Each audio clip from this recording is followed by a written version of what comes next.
Namaste, welcome back to eagle traders.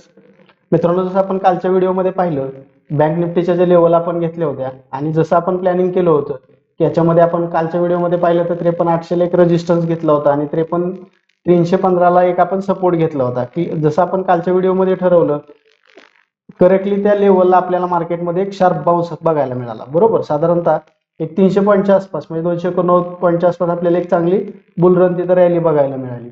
आपण जसं कालच्या व्हिडिओमध्ये घेतलं होतं, क्लिअरली त्या पद्धतीनं लेवल वर्क झालेल्या बघायला मिळाल्या. ओके, तुम्ही सुद्धा जर आपल्या चॅनलला सबस्क्राईब केलं नाही तर पहिल्यांदा आपल्या चॅनलला सबस्क्राईब करा, व्हिडिओ लाईक करा आणि शेअर करा. तुम्ही जर व्हिडिओ लाईक केलं, शेअर केलं आणि सबस्क्राईब केलं तर आम्हाला आणखी मोटिवेशन मिळू शकतं, आणखी चांगले व्हिडिओ आम्ही तुमच्यापर्यंत पोहोचवण्याचा प्रयत्न करू. जसं आपण 1 महिना झालं कंटिन्यू त्याच्यामध्ये लेवल देतोय, परफेक्टली लेवल तिथं वर्क होत आहे. बरोबर, आपण जे सपोर्ट आणि रेजिस्टन्स घेतो एवढे परफेक्टली कसे वर्क होतात, तर एक सिंपल त्याचा फॉर्म्युला आहे. आपण जे ऍडिशनल थेअरीमध्ये हा पार्ट वापरतो, बरोबर, ऍडिशनल थेअरीमध्ये हा पार्ट वापरला जातो, त्याच्यानुसार आपण कॅल्क्युलेटिव्ह ही सपोर्ट आणि रेजिस्टन्स काढत असतो. बरोबर, सिंपल गोष्ट आहे की तुम्हाला जर समजा अशा पद्धतीनं काम करायचं असेल तर तुम्ही डिस्क्रिप्शन बॉक्समध्ये दिलेल्या लिंकवरती आपल्या टेलिग्राम चॅनलला जॉईन करा आणि ज्यांना ईगल कम्युनिटी जॉईन करायचे त्यांनी दिलेल्या अपस्टॉकच्या लिंकवरती जाऊन अकाउंट ओपन करा. डिस्क्रिप्शन बॉक्समध्ये आपण लिंक दिली आहे, तिथे जाऊन अकाउंट ओपन करा, त्याच्यामध्ये एक ट्रेड करा आणि दिलेल्या नंबरला मेसेज करा.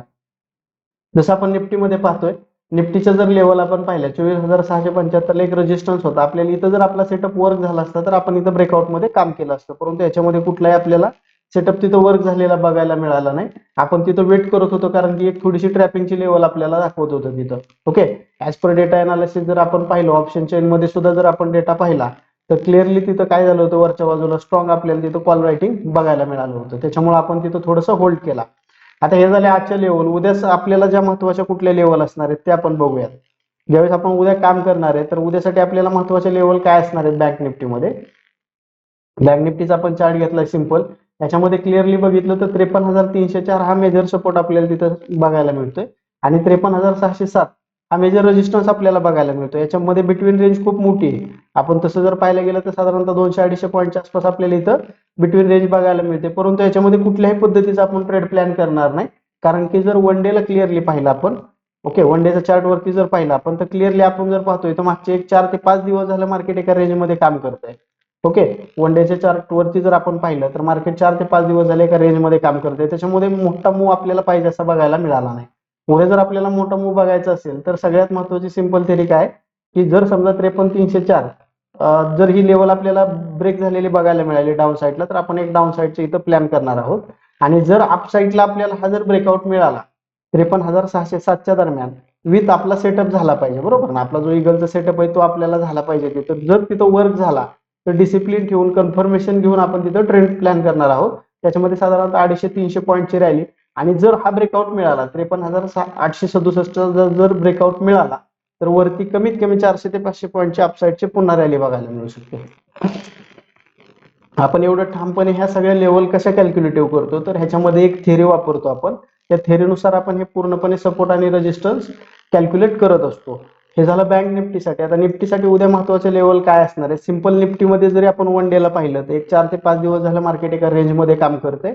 ओके, वन डेचं जर आपण पाहिलं तर एक साधारणतः 1, 2, 3 आणि 4 दिवस झालं मार्केट एका रेंजमध्ये काम करते. ओके, आणि जर आपण आता थोड्याशा कमी टाइम फ्रेमला आलो आणि उद्याच्याला जर आपल्याला प्लॅनिंग करायचं तर प्लॅनिंग काय असणार आहे, सिंपल आहे.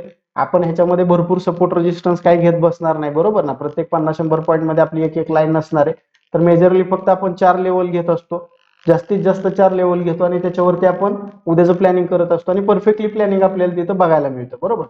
आता जर समजा निफ्टीमध्ये आपण पाहतोय तर 24,682 हा आपल्यासाठी असणारे सप्लाय झोन आणि 24,580 असणारे आपल्यासाठी डिमांड झोन.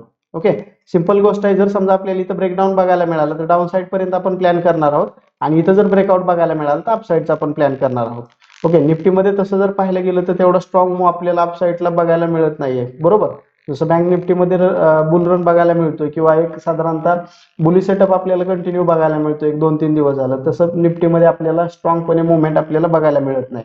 ओके, कारण की ज्या एक्सपायरी चेंज झालेत त्याचं जर आपण कॅल्क्युलेशन केलं तर काही थोडेसे सायकोलॉजिकल लेवल तिथं आपल्याला जर पाहिलं तर किंवा सायकोलॉजिकल आपण थोडेसे जर आपण ट्रॅप पाहतोय तर ते ट्रॅप आपल्याला जास्त करून निफ्टीमध्ये झालेले बघायला मिळतात. त्याच्यामुळे निफ्टीमध्ये ट्रेडिंग करत असताना थोडंसं कमीत कमी 8 ते 15 दिवस पूर्णपणे ऑप्शन सेलरची सायकोलॉजी काय असणार आहे ह्याच्यावरती विचार करून आपण बाकीच्या गोष्टीमध्ये प्लॅनिंग केलं पाहिजे. ओके, भेटूयात उद्याच्या व्हिडिओमध्ये. धन्यवाद.